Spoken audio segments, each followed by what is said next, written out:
মৌয়ের এই বুক ভাঙা অসহায় স্বরের আকুল প্রশ্নটা উজানের কানে কোনো এক তীব্র বজ্রপাতের মতো গিয়ে বাজতে লাগলো। সে খুব ভালো করে টের পাচ্ছে তার এই রুক্ষ আর কঠিন কথায় মেয়েটা বড্ড বেশি কষ্ট পেয়েছে। কিন্তু উজানের নিজেরও তো আজ কিছু করার নেই। যে মেয়েটাকে সে নিজের মনের ভেতর থেকে ভালোবাসতে পারছে না, যাকে নিজের অর্ধাঙ্গিনী হিসেবে এখনো মেনে নিতে পারছে না, তাকে মিছে মায়ার জালে জড়িয়ে নিজের দিকে টেনে এনে ভবিষ্যতে আরো গভীর কোনো আঘাত দিতে চায় না সে। আর ঠিক সেই কারণেই সে ময়ের সাথে সবসময় এমন রুড আর রুক্ষ বিহেভিয়ার করে। কিন্তু এই অবুঝ মেয়েটা তো সেই গভীর সমীকরণ বোঝে না। উজান নিজের মনে সমস্ত আবেগ পাথর চাপা দিয়ে ময়ের ছলছল চোখের দিকে তাকিয়ে অত্যন্ত শীতল ও দৃঢ় গলায় বলে উঠল, কিন্তু আমার তোমার এই সস্তা ভালোবাসার বিন্দুমাত্র প্রয়োজন নেই। উজান চৌধুরীর লাইফে আজ শুধু তুমি কেন, কোনো নারীর কোনো জায়গার প্রয়োজন নেই। উজান চৌধুরী নিজের অতীতে একাই বাঁচতে শিখেছে আর চিরকাল একাই বাঁচতে পারে। তার লাইফে কোনো মানুষের সান্নিধ্যের প্রয়োজন নেই, আর না কারো ভালোবাসার দরকার আছে। আমি এই ভালোবাসা শব্দটাকে পৃথিবীর সবচেয়ে বেশি ঘৃণা করি। এই একটা মাত্র মিথ্যে শব্দ একসময় আমার পুরো লাইফটা তছনছ করে ধ্বংস করে দিয়েছিল। আমি আমার জীবনে আর দ্বিতীয়বার এই ধ্বংসলীলা দেখতে চাই না। সো প্লিজ, আমাকে আমার মতো একটু একা থাকতে দাও, আমি তোমায় রিকোয়েস্ট করছি। উজানের মুখ থেকে ঘৃণা আর একলা থাকার ওই নিষ্ঠুর দাবি শোনা মাত্রই মোয়ের চোখের বাঁধ ভেঙে গেল। তার দু চোখ বেয়ে অজস্র অশ্রুধারা গাল বেয়ে টপ টপ করে নিচে গড়িয়ে পড়তে লাগলো। সে এক পা এগিয়ে এসে উজানের শার্টের বুকটা খামছে ধরে অত্যন্ত ব্যাকুল ও কাঁদতে কাঁদতে ডুকরে বলে উঠল, কিন্তু আমার যে আপনাকে চাই প্রফেসর সাহেব। শুধুই আপনাকে চাই আমার এই জীবনে। আমি সারা জীবন আপনার ওই শক্ত বুকটার আলিঙ্গনে আবদ্ধ থেকে নিজের শেষ নিঃশ্বাসটুকু ত্যাগ করতে চাই। আপনার এই পাথরে মনের ভালোবাসায় আমি নিজেকে রাঙাতে চাই। এই মৌ চৌধুরী নামটা শুধুমাত্র উজান চৌধুরী নামক মানুষটাতে পরিপূর্ণ হতে চাই। আমি আপনাকে ছাড়া কিচ্ছু বুঝি না আর। কথাগুলো বলতে বলতে মো কান্নায় ভেঙে পড়ল। সে যে এই নিষ্ঠুর মানুষটার একটুখানি ভালোবাসার জন্য বড্ড বেশি কাঙ্গাল। তাকে ঘিরেই তো সে নিজের জীবনের সবটুকু সুন্দর স্বপ্ন বুনে ফেলেছে, একটা সুখের সংসার গড়ে তুলতে চেয়েছে। ঠিক তখনই উজান মোয়ের খুব কাছাকাছি ঝুঁকে এলো। উজান নিজের কণ্ঠ গম্ভীর করে অত্যন্ত কর্কশ কণ্ঠে আওড়ালো, শোনো মেয়ে, তুমি নিজের মনে মনে যেটা চাও বা যে স্বপ্ন দেখছো তা উজান চৌধুরীর জীবনে কোনোদিনও পসিবল নয়। বিগত কয়েকটা দিনে আমি তোমার সাথে একটু ভালো বিহেভ করেছি বা চকোলেট এনে দিয়েছি, তার মানে এই নয় যে আমার এই শক্ত মনে তোমার জন্য কোনো গভীর ফিলিংস বা ভালোবাসা কাজ করে। ওটা শুধুমাত্র আমার দায়িত্ববোধ ছিল, অন্য কিছু নয়। এই উজান চৌধুরী দেখিয়ে দেবে সে কোনো নারীর মায়া বা ভালোবাসা ছাড়াও চিরকাল একাই বেঁচে থাকতে পারে। সো নিজের এই দয়া মায়া করে অন্য কোথাও গিয়ে দেখাও। উজানের এই চরম শেষ বাক্যটি মোয়ের বুকে তীরের মতো এসে বিঁধল। মোয়ের হাত পায়ের সমস্ত শক্তি যেন নিমিষেই হারিয়ে গেল। বুকের ভেতরটা এক অজানা আশঙ্কায় ধরফর করে উঠল। চোখ দুটো থেকে অনবরত নোনা জল গাল বেয়ে গড়িয়ে পড়তে লাগলো। সে তো নিজের মুখ ফুটে আগেই বলেছিল সে বড় অভাগী, বড্ড বেশি ভালোবাসার কাঙ্গাল সে। তবুও কেন প্রতিদিন এই একটি মানুষের দেওয়া কথার তীব্র আঘাতে তাকে এভাবে তিল তিল করে পড়তে হয়? দুনিয়ার সব কষ্ট সে মুখ বুজে সহ্য করতে পারলেও এই একটি মানুষের দেওয়া সামান্যতম অবহেলাও যে তার সহ্য ক্ষমতার বাইরে। ভীষণ ভালোবাসে সেই পাথুরে মনের মানুষটাকে। তাকে ঘিরেই তো নিজের মনের গহীনে একটা পরিপূর্ণ ঘর বাঁধার রঙিন স্বপ্ন বুনেছে সে।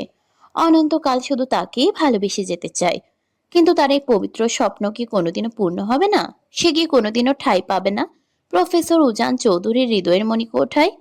উজান আর একটি সেকেন্ডও সেখানে দাঁড়ালো না। নিজের নিষ্ঠুর গন্তব্যের দিকে পা বাড়িয়ে অন্ধকারের মাঝে হারিয়ে গেল। মো পূর্বের ন্যায় নিথর পাথরের মতো নিস্পন্দ হয়ে ওখানেই দাঁড়িয়ে রইল। কিন্তু পরক্ষণেই এক তীব্র যন্ত্রণায় তার বুকটা মোচড় দিয়ে উঠল। যন্ত্রণার তীব্র বেগ সহ্য করতে না পেরে সে ওখানেই শক্ত মেঝের উপরে লুটিয়ে পড়ল। বুকটা যেন ফেটে যাচ্ছে তার। অথচ মোয়ের ওভাবে মাটিতে লুটিয়ে পড়ে যাওয়ার পরেও উজান একবারের জন্য পেছন ফিরে তাকালো না। কত শত রঙিন স্বপ্ন বুনেছিল মো, অথচ সেই স্বপ্নের প্রাসাদ আজ এক নিমিষেই ভেঙে চূর্ণ বিচূর্ণ হয়ে গেল। সে মেঝেতে বসেই চাতক পাখির মতো তৃষ্ণার্ত চোখে উজানের চলে যাওয়ার পথের দিকে তাকিয়ে রইল। ভালোবাসার দহন বুঝি এমনই ভয়ানক হয়? সে আজ বুঝতে পারছে। লোকটার এই সামান্য রুক্ষ কথাতেই তার বুকটা এভাবে ভেঙে যাচ্ছে। অথচ 14 বছর আগে যখন শিরিন ওনাকে ধোকা দিয়েছিল, তখন ওনার ঠিক কতটা কষ্ট হয়েছিল, কতটা যন্ত্রণার পাহাড় বুকে চেপে মানুষটা আজও বেঁচে আছে। কিছুক্ষণ পর মৌ নিজের চোখের জলটুকু মুছে অত্যন্ত ক্লান্ত ও ধীর পায়ে নিজের রুমের দিকে হেঁটে গেল। নিস্তেজ ও অবশ শরীরটা বিছানার এক কোণে এলিয়ে দিল সে। তবে প্রতিদিনের মতো আজ আর সে উজানের ব্যবহৃত বালিশটার দিকে হাত বাড়ালো না। মানুষটাকে জড়িয়ে ধরে ঘুমানোর সেই চিরচেনা অভ্যাসটা আজ সে জোর করেই চেপে রাখলো। আজ থেকে সে একাই ঘুমানোর অভ্যাস করবে, কিন্তু এই কঠিন চেষ্টায় সে কতটুকু সফল হবে তা কেবল উপরওয়ালাই জানেন। যে মানুষটা তার সামান্য ছোঁয়াতেই বিরক্ত হয়, তাকে অন্তত মোয়ার নিজের থেকে যেচে জ্বালাতন করবে না। প্রায় ঘন্টাখানেক পর উজান অত্যন্ত শান্ত পায়ে রুমে প্রবেশ করলো। ভেতরে ঢোকা মাত্রই এক অদ্ভুত ও থমথমে শূন্যতা এসে গ্রাস করলো তাকে। প্রতিদিন রুমে ঢুকলেই যে মেয়েটা প্রজাপতির মতো ডানা মেলে তার চারপাশটা মুখরিত করে রাখতো, আজ সে বড্ড নিশ্চুপ। উজানকে একটু হার্ট করার জন্যই হয়তো আজ মো রুমের সব মেইন লাইট অফ করে রেখেছে। কেবল একটা ছোট ডিম লাইট জ্বালানো। সেই ডিম লাইটের লাল, নীল আর সবুজ আলোর মিশ্রণে পুরো রুমটা এক মায়াবী আলো আধারিত আলোকিত হয়ে আছে। উজান ধীর পায়ে বিছানার দিকে এগিয়ে গেল। মোয়ের একদম পাশে বসে তার শান্ত ঘুমন্ত মুখখানির দিকে তাকিয়ে আনমনে ফিসফিসিয়ে বলে উঠল, I am really sorry Mrs Chowdhury, আপনাকে আমি হার্ট করতে চাইনি। তবে আমাকে নিয়ে আপনার ঘর বাঁধার স্বপ্ন যে আমি পূরণ করতে পারবো না। সারা জীবন আমি আপনাকে আগলে রাখবো কথা দিলাম, তবে ভালোবাসতে পারবো না। উজান খেয়াল করলো অতিরিক্ত কান্নার ফলে মোয়ের চোখ মুখ একদম ফুলে লাল হয়ে আছে। এমনকি সেই পায়েও তার বড্ড মায়া হলো। সে ড্রয়ার থেকে একটা পেন কিলার স্প্রে এনে মোয়ের সেই ব্যথাপ্রাপ্ত পায়ে আলতো করে স্প্রে করে দিল এবং নিজের 2 হাত দিয়ে পরম যত্নে মালিশ করে দিতে লাগলো। সে নিজের এই ছন্ন ছাড়া ও অভিশপ্ত জীবনে কোনো নারীকে জড়াবে না বলেই তো দীর্ঘ এতগুলো বছর নিজের মাতৃভূমিতে পা রাখেনি। কোনোদিন কোনো নারীকে আপন করতে পারবে না বলেই সে বিয়ের মতো পবিত্র শব্দটাকেও সারা জীবন এড়িয়ে চলেছে। অথচ আজ পরিবারের নেওয়া একটা ভুলের কারণে এই নিষ্পাপ পুচকে মেয়েটাকে তার পাশে এসে কতই না কষ্ট পেতে হচ্ছে। উজান মালিশ শেষ করে মোয়ের মুখের দিকে তাকানোর জন্য যেই না একটু কাছে এগিয়ে গেল, আর ঠিক তক্ষুনি ঘুমের ঘোরে সজোরে নিজের পা চালিয়ে উজানের বুক বরাবর এক মস্ত বড় লাথি বসিয়ে দিল মো। উজান সামলাতে না পেরে একদম ছিটকে বেড থেকে নিচের মেঝেতে ধপাস করে পড়ে গেল। মেঝেতে পড়ে গিয়েও কিন্তু উজান একটুও রাগ করলো না, বরং নিজের বুকের উপর হাত রেখে আনমনে হেসে উঠল। এটা তো তার এই পিচ্ছি বিড়াল বাচ্চার রোজগারের কাণ্ড। ঘুমের ঘোরে প্রতিদিন রাতে তাকে বউয়ের হাতের চড় আর পায়ের লাথি খেতেই হয়। তবে কপাল ভালো যে আজ পর্যন্ত সে বিছানা থেকে নিচে পড়ে যায়নি। আজই প্রথম রেকর্ড হলো। অথচ এই অবুঝ মেয়েটা নিজেই জানে না সে গভীর ঘুমের ঘোরেও তার এই গম্ভীর প্রফেসর বরটাকে কতটা ভালোবাসায় আর অত্যাচারে জ্বালাতন করে রাখে। অবশ্য এতে উজান বিন্দু মাত্রও বিরক্ত হয় না, বরং এক অদ্ভুত সুখানুভূতি তার ভেতরে কাজ করে।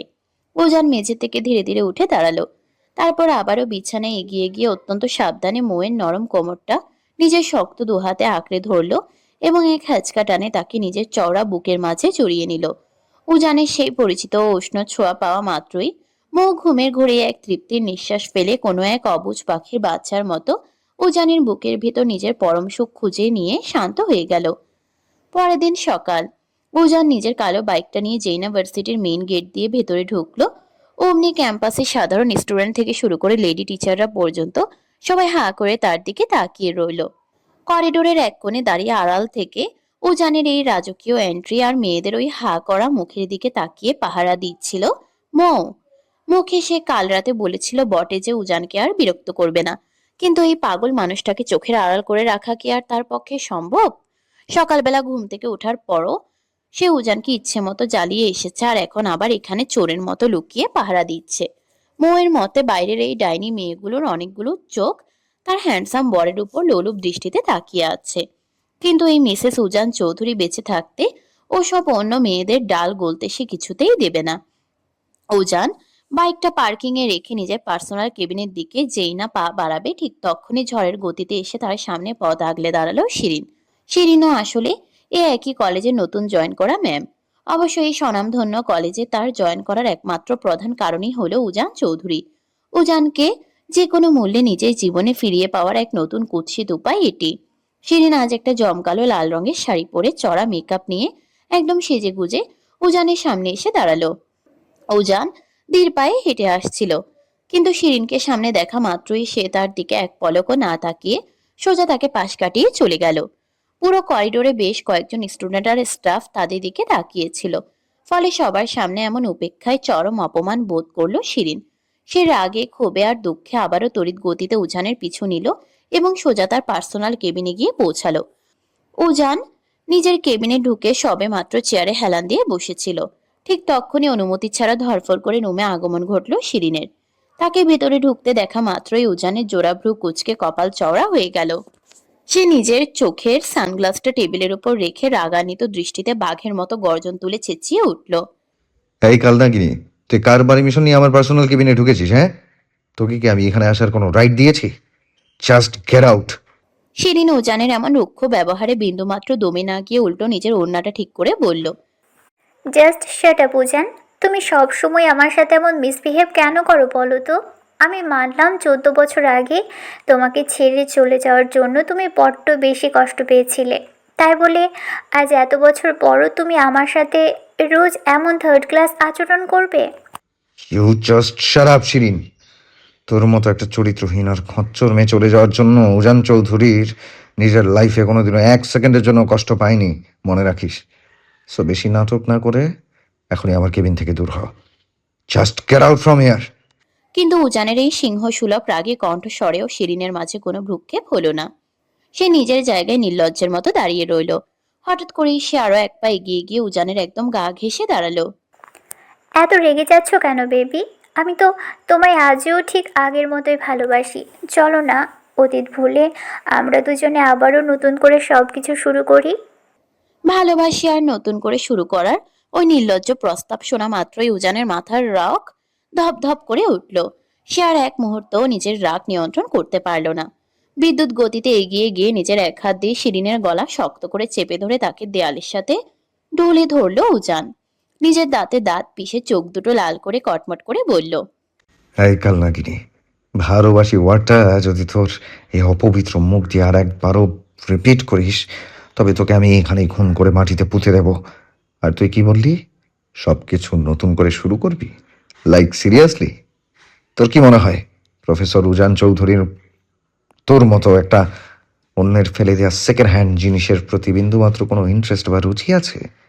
যেখানে আমার নিজের ঘরে অলরেডি একটা লাল টুকটুকে আসমানের ডানা কাটা পরীর মতো পবিত্র বউ রাজত্ব করছে, সেখানে আমি তোর মতো একটা থার্ড ক্লাস আর সস্তা মেয়ের দিকে চোখ তুলে তাকাবো?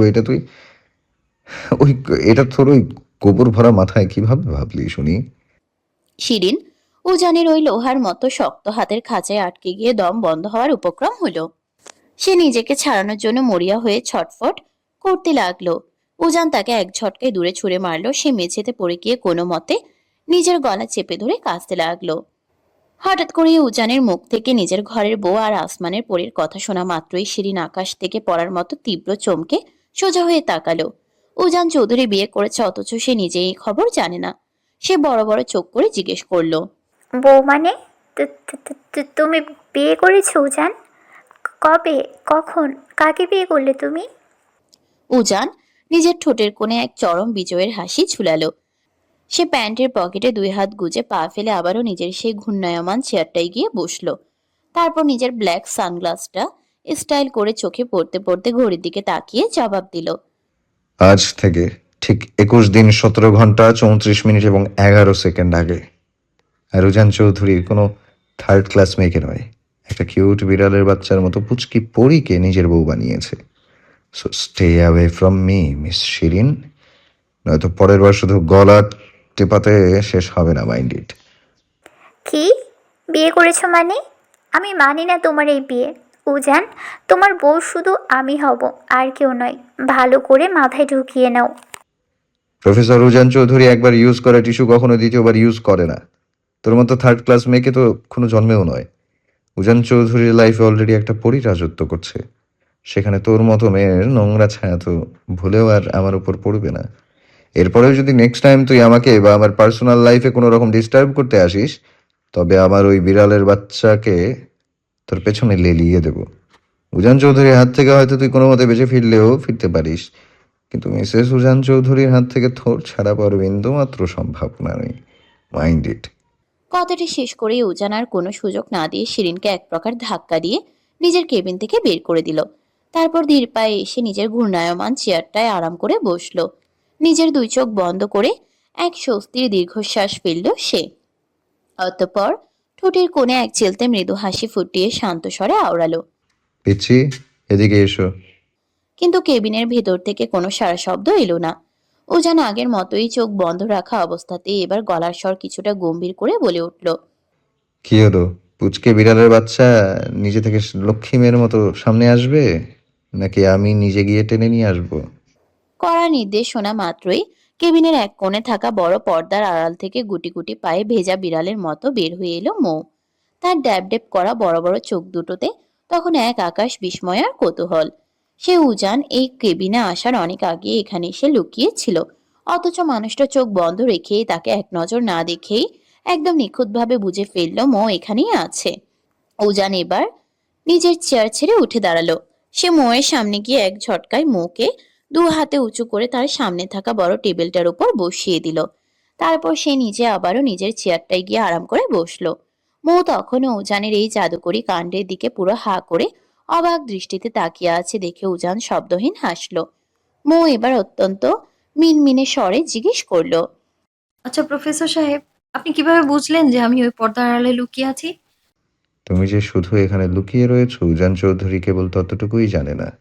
তুমি যদি আমার নজর থেকে 10 মাইল দূরেও থাকো না, তবুও কোনো রকম দ্বিধা ছাড়াই উজান চৌধুরী বলে দিতে পারবে তার এই পুচকি বউটা সেখানে বসে বসে কি কি ফাজলামো করছে। মৌ এবার উজানের চোখের দিকে গভীর দৃষ্টি স্থির করলো। অত্যন্ত আকুল ও নরম সুরে প্রশ্ন করলো, প্রফেসর সাহেব, আপনি তো আমায় একটুও ভালোবাসেন না, তাহলে কেন আমার প্রতিটা... এবার উজানের চোখের দিকে নিজের গভীর দৃষ্টি স্থির করলো। অত্যন্ত আকুল ও নরম সুরে প্রশ্ন করলো, প্রফেসর সাহেব, আপনি তো আমায় একটুও ভালোবাসেন না, তাহলে কেন আমার প্রতিটা আগমন আপনি আগে থেকে টের পেয়ে যান? কেন আমাকে সবসময় আগলে রাখেন আপনি? কেন আমার কষ্টে আপনিও কষ্ট পান? মৌয়ের মুখে ভালোবাসার ওই অবুঝ প্রশ্নটা শোনা মাত্রই উজানের মুখে সেই চতুর হাসি এক নিমিষে উধাও হয়ে গেল। সে গম্ভীর গলায় মনে করিয়ে দিল, গতকাল রাতের কথাগুলো তুমি এত তাড়াতাড়ি ভুলে গেলে মিসেস চৌধুরী? কথাটা বলা মাত্রই মৌয়ের ফর্সা মুখটা আবারও এক নিমিষে বেলুনের মতো চুপসে গেল। ঠিক তখনই কাল রাতের উজানের সেই নিষ্ঠুর ও পাথুরে কথাগুলো তার কানের কাছে কুম্ভকর্ণের মতো বিকট শব্দে বাজতে লাগলো। তার বুকের ভেতরটা আবারও অভিমানে ভারী হয়ে উঠল। মৌকে ওভাবে চুপ হয়ে যেতে দেখে উজান নিজের হাত ঘড়ির দিকে তাকালো। তারপর গম্ভীর গলায় কড়া নির্দেশ দিয়ে বলল, বিকেলে বান্ধবীদের সাথে বাইরে ফুচকা খাওয়ার যে প্ল্যানিং করেছো, ওটা এখনই ক্যান্সেল করো। আমি বাসায় ফেরার সময় তোমার জন্য ফুচকা নিয়ে যাব। আর হ্যাঁ, সবচেয়ে ইম্পর্ট্যান্ট কথা, আমরা যে একে অপরের হাজবেন্ড ওয়াইফ এই সত্যটা যেন এই কলেজের কোনো স্টুডেন্ট বা টিচার ভুলেও জানতে না পারে। বুঝতে পেরেছো? মৌ নিজের ফুলানো গালটা আরো এক কাঠি বাড়িয়ে উজানের করা নির্দেশ শুনে বাধ্য মেয়ের মতো শুধু আলতো করে মাথা নাড়ালো। উজান হঠাৎই উঠে দাঁড়ালো। তাকে আচমকা উঠে দাঁড়াতে দেখে মৌ টেবিল থেকে নেমে চট করে সোজা হয়ে দাঁড়িয়ে গেল। কিন্তু উজান কিছু বুঝে ওঠার আগে এক তীব্র আকুলতায় মৌ দু হাত বাড়িয়ে উজানকে আষ্টে পিষ্টে জড়িয়ে ধরল। উজানের শার্টের বুকটা নিজের ছোট ছোট হাতের মুঠোয় শক্ত করে খামচে ধরে অত্যন্ত কাতর ও ভাঙা গলায় বলে উঠল, আমাকে আপনি ভালোবাসেন না, সেটা না হয় মেনেই নিলাম। কিন্তু দোহাই আপনার, কখনো এই আমিটাকে একা করে মাছ দরিয়ায় ফেলে দিয়ে চলে যাবেন না। আপনাকে যে আমি নিজের জীবনের চেয়েও অনেক বেশি ভালোবাসি। আপনি হীনে এই দুনিয়ায় আমার আর কোনো কিছুরই প্রয়োজন নেই। আপনার মনের ভেতরে আমার জন্য ভালোবাসা না থাকলেও চলবে। শুধু আমি আপনার বউ হয়ে আপনার নামের পাশে বেঁচে থাকতে চাই। আমার এই একটা মাত্র অধিকারটুকু প্লিজ অন্য কোনো নারীকে দিয়ে দিয়েন না। আমি অন্য কারো বুকে আপনাকে কিছুতেই সহ্য করতে পারবো না। মরেই যাবো আমি। উজান তীব্র চমকে উঠে মৌয়ের দিকে তাকালো। হুট করে এই মেয়েটার কি হলো সে কিছুই বুঝতে পারছে না। মৌয়ের এই আকুল আর্তনাদ আর হারানোর ভয় এক পলকে উজানের ভিতরে শক্ত পুরুষালী অহংকারকে যেন নাড়িয়ে দিল। সে নিজের অজান্তেই মৌয়ের পিঠের উপর আলতো করে হাত বুলিয়ে দিতে লাগলো এবং তার মাথায় হাত রেখে অত্যন্ত ফিসফিসিয়ে জিজ্ঞেস করলো। কি হয়েছে পিচ্ছি?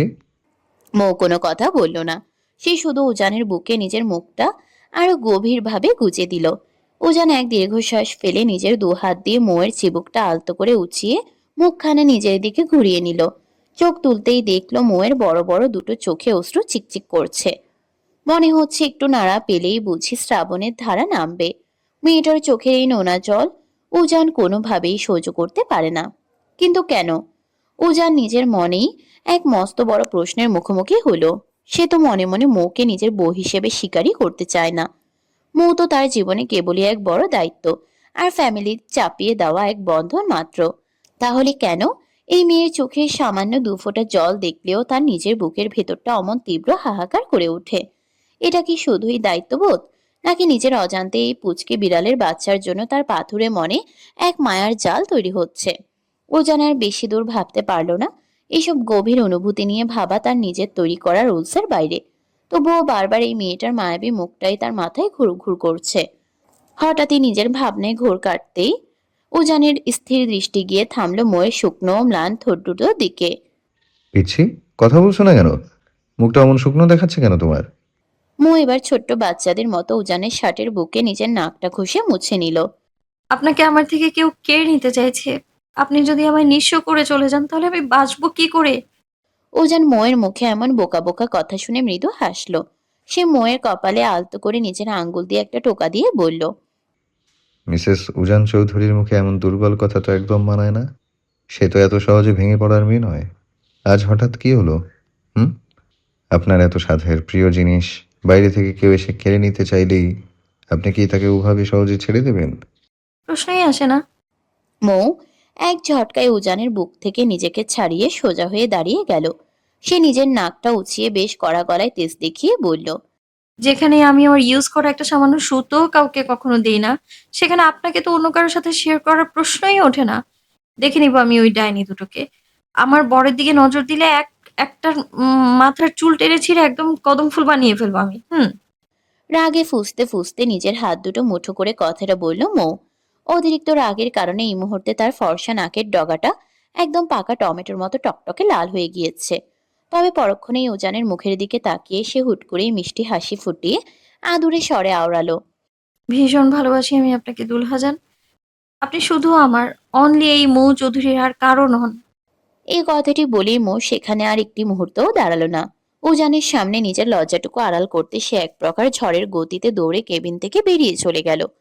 উজান তার ওই চপল ও পাগলাটে চলে যাওয়ার পথের দিকে তাকিয়ে নিজের মনেই এক তৃপ্তির মুচকি হাসি বুলালো। উজান তার ওই চপল ও পাগলাটে চলে যাওয়ার পথের দিকে তাকিয়ে নিজের মনেই এক তৃপ্তির মুচকি হাসি ঝুলালো। তারপর নিজের পরবর্তী ক্লাস নেওয়ার জন্য করিডোর দিয়ে বেরিয়ে গেল। ক্লাস শেষ হতেই মো আর মেহের হাফ টাইমের বিরতিতে একসাথে ক্যাম্পাসের মেইন ক্যান্টিনের দিকে চলে গেল।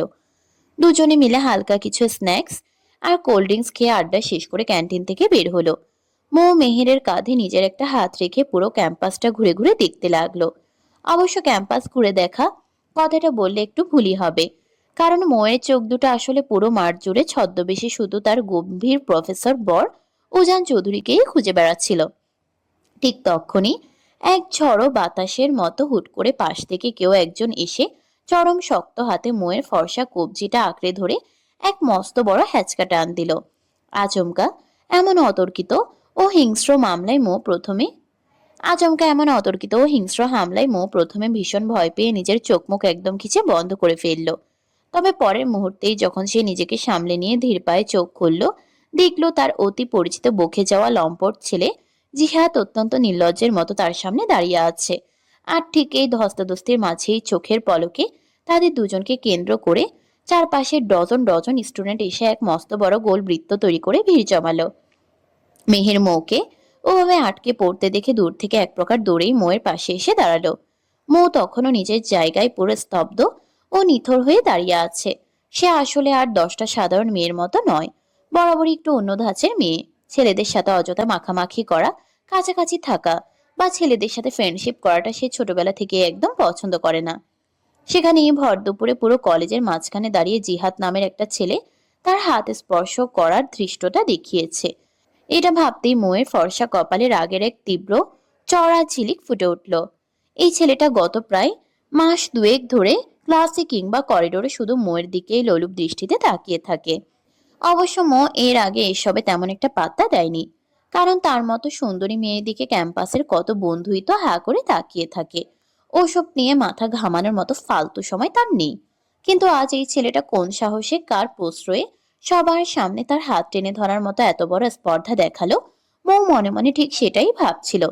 হঠাৎ করেই সবার মুখে মুখে গুঞ্জন থামিয়ে জিহাদ অত্যন্ত নাটকীয় কায়দায় মৌয়ের সামনে এক হাঁটু গেড়ে বসে পড়ল। তারপর পকেট থেকে একটা বড় লাল টকটকে গোলাপ ফুল মৌয়ের দিকে বাড়িয়ে দিয়ে পুরো মজনু স্টাইলে বলে উঠল। আই লাভ ইউ মো। তোমাকে আমি সত্যি সত্যি অনেক ভালোবাসি। বিগত 2 মাস ধরে প্রতিদিন তোমায় এই কথাটা বলতে চেয়েছি, কিন্তু মন থেকে কিছুতেই সাহস জোগাতে পারিনি। আজ সবার সামনে এই সাহসটা করেই ফেললাম। প্লিজ আমার এই পবিত্র ভালোবাসাটা তুমি অ্যাকসেপ্ট করো। জিহাদের এই ফিল্মি স্টাইলের প্রপোজাল দেখা মাত্রই চারপাশ থেকে উৎসুক স্টুডেন্টদের করা তালি আর শীষ দেওয়ার বিকট শব্দ ভেসে এলো। মেহের এই পরিস্থিতি দেখে নিজের শুকনো ঢোক গিলল। সে ময়ের ভেতরের আসল রূপটা খুব ভালো করেই চেনে, তাই সে স্পষ্ট বুঝতে পারছে আজ এই ক্যাম্পাসে খুব বড় রকমের একটা তুফান বা কালবৈশাখী ঝড় আসতে চলেছে। ঠিক তক্ষুনি মেহেরের ভাবনার মাঝেই হুট করে বাঘিনীর মতো গর্জে উঠল মৌ। সে আর এক সেকেন্ডও সময় নষ্ট না করে জিহাদের ওই হাঁটু গেড়ে বসা মুখে গাল বরাবর সজোরে এবং ব্যাক টু ব্যাক কয়েকটি থাপ্পড় বসিয়ে দিল। আচমকা এমন থাপ্পড়ের জন্য জিহাদের হাতের গোলাপ ফুল মাটিতে ছিটকে পড়ল। মৌ এবার নিজের পুরো গলার জোর দিয়ে রাগে কাঁপতে কাঁপতে চেঁচিয়ে উঠল। ভালোবাসা তোর পেছন দিয়ে দেবো বেয়াদব কোথাকার। মাঝ বরাবর এমন লাথি মারবো যে জীবনে কোনো মেয়ে তো দূরের কথা, কোনো হিজড়া তোর দিকে ফিরে তাকাবে না। সবার সামনে এমন থাপ্পড় আর কড়া কড়া গালি খেয়ে জিহাদ চট করে মেঝে থেকে উঠে দাঁড়িয়ে রাগে লাল হয়ে চেঁচিয়ে উঠল। হোয়াট মো, তুমি এটা কি করলে? তোমাকে আমি প্রপোজ করলাম আর তুমি আমার ভালোবাসা অ্যাকসেপ্ট না করে সবার সামনে আমাকে এভাবে ইনসাল্ট করছো? আরে আমার সোনা গো, তোকে কি আমি বলেছিলাম আমায় প্রপোজ কর? সাত ঘাটে পানি খেয়ে সাত বেডির সাথে আস্তাক ফিরুল্লাহ নাউজুবিল্লাহ, তোর মতো একটা ক্যারেক্টারলেস ছেলেকে একসেপ্ট করা যে সারা জীবন একাকী সিঙ্গেল হয়ে ইন্তেকাল করাও আমার জন্য হাজার গুণ ভালো। লুচ্চা ছেলে একটা। মৌ, তুমি কিন্তু এবার বড্ড বেশি বেশি করছো। আর তুমি কিসের ভিত্তিতে, কোন প্রমাণের উপর দাঁড়িয়ে আমাকে এভাবে সবার সামনে খারাপ ছেলে বলছো? হ্যাঁ, চুপ কর শালা। তোর মতো হাজারটা ছেলের চেয়েও হাজার গুণ বেশি হ্যান্ডসাম আর কিউটের ডিপা পার্সোনাল ভাবে অলরেডি আমার নিজের জীবনে আছে। সব বেশি কথা না বলে দূরে গিয়ে মর। কথাটি বলা মাত্রই মৌ সকলের সামনেই জিহাদের বুকে ধাক্কা দিয়ে তাকে একপাশে ফেলে দিল। তারপর পাশে দাঁড়িয়ে থাকা মেহেরের হাতটা শক্ত করে ধরে হনহন করে ওখান থেকে চলে গেল। এদিকে জিহাদের এমন করুণ ও ধুলাই খাওয়া অবস্থা দেখে ক্যাম্পাসের বাকি স্টুডেন্টরা আড়ালে দাঁড়িয়ে খিলখিল করে হাসতে লাগলো। সবার সামনে পাওয়া এই চরম অপমান জিহাদ কোনোভাবেই মেনে নিতে পারল না। সে নিজের লাল হয়ে যাওয়া গালে হাত দিয়ে চরম হিংস্র চোখে মৌয়ের চলে যাওয়ার পথের দিকে তাকিয়ে দাঁতে দাঁত পিষে বিড়বিড় করে উঠল। এই জিয়াদকে রিজেক্ট করলে তুই মৌ, এর পরিণাম যে তোর জন্য কতটা ভয়াবহ হবে তা তুই কল্পনা করতে পারবি না। তোকে এই অপমান শাস্তি নিজের হাড়ে হাড়ে পেতেই হবে। Just wait and see. Mou আর মেহের দুজনেই ক্লাস শেষে গুটি গুটি পায়ে করিডোর দিয়ে ক্লাসরুমের দিকে এগিয়ে যাচ্ছিল। কিন্তু ঠিক তখনই কোনো এক অদৃশ্য আকর্ষণে মৌ হুট করে মেহেরের হাত ছেড়ে দিয়ে সামনের দিকে দৌড় দিল। মেহের মৌকে ওভাবে হঠাৎ ঝড়ের গতিতে দৌড়াতে দেখে নিজের জায়গায় পুরো স্তব্ধ ও হা হয়ে দাঁড়িয়ে রইল। সে কিছুতেই মাথায় খাটিয়ে বুঝতে পারছিল না এই ভর দুপুরে মৌ হঠাৎ কেন এভাবে বহু দৌড় দিল। মেয়েটা আসলে হুটহাট কখন যে কি করে বসে তা মেহেরের সাধারণ বুদ্ধির একেবারেই বাইরে। তার মনটা তো ওই ডান পিঠে চাতক পাখির মতোই চঞ্চল। এই এখানে আছে তো পরক্ষণেই আবার অন্য কোথাও হারিয়ে যায়। মৌ কেন অমন পাগলের মতো চলে গেল তার পেছনের আসল কারণটা বুঝতে মেহেরের অবশ্য খুব বেশি সময় লাগলো না। পরক্ষণেই যখন সে করিডোর পেরিয়ে কিছুটা দূরের কৃষ্ণচূড়া গাছটার নিচে সাব্বিরকে দাঁড়িয়ে থাকতে দেখলো, অমনি মেহেরের নিজের ঠোঁটের কোণেও এক চিলতে মিষ্টি হাসি আপনা আপনি ফুটে উঠল। এখন আর তার বুঝতে বাকি রইল না যে মৌ আসলে কেন ওভাবে উধাও হয়েছিল। মেহেরও নিজের মনের ভেতরের চেনা কাঁপনটা লুকিয়ে ধীর পায়ে মৌয়ের পিছু নিল। ততক্ষণে মৌ এক লাফে গিয়ে সরাসরি সাব্বিরের চড়া বুকে আষ্টে পড়েছে। সে নিজের 2 হাত দিয়ে সাব্বিরকে আষ্টে পিষ্টে শক্ত করে জড়িয়ে ধরে খিলখিল করে হাসতে লাগলো। সাব্বির প্রথমে আচমকা এমন ধাক্কায় বেশ ভড়কে গেলেও পরক্ষণেই নিজের বুকের মাঝে পুচকে বোন মৌয়ের চিরচেনা উপস্থিতি টের পেয়ে ঠোঁটের কোণে মুচকি হাসি ফুটিয়ে তুলল। এই পাগল মেয়েটা মাঝে মাঝে এমন সব কাণ্ড কারখানা করে বসে যে ভয়ে তার আত্মা খাঁচাচারা হওয়ার উপক্রম হয়। সাব্বির নিজের 2 হাত দিয়ে মৌকে পরম মমতায় আগলে নিল। তারপর বোনের এমন শক্ত বাঁধনে হাঁসফাঁস করতে করতে আদুরে গলায় বলে ওঠে, একটু তো স্যার বাকি, বাড়িটাকে একটু নিঃশ্বাস তো নিতে দেবে, নাকি এখানেই মেরে ফেলবে? মো ভাইয়ের কথায় কান তো দিলই না, বরং আরো বেশি জেদ ধরে তাকে আষ্টে পিষ্টে শক্ত করে জড়িয়ে রাখলো। ক্যাম্পাসের মাঝে দাঁড়িয়ে ভাই বোনের এই চরম পাগলামি আর মিষ্টি আহ্লাদ দেখে মেহের সহ তাদের ফ্রেন্ড সার্কেলের বাকি সবাই হো হো করে উচ্চস্বরে হেসে উঠল। কিন্তু এই হাসাহাসিতে ময়ের বিন্দুমাত্র ভ্রুক্ষেপ নেই। সে এবার সাব্বিরের বুক থেকে নিজের মুখটা সামান্য সরিয়ে ঠোঁট উল্টে একরাশ অভিমানী ও কাদো কাদো স্বরে বলে উঠল,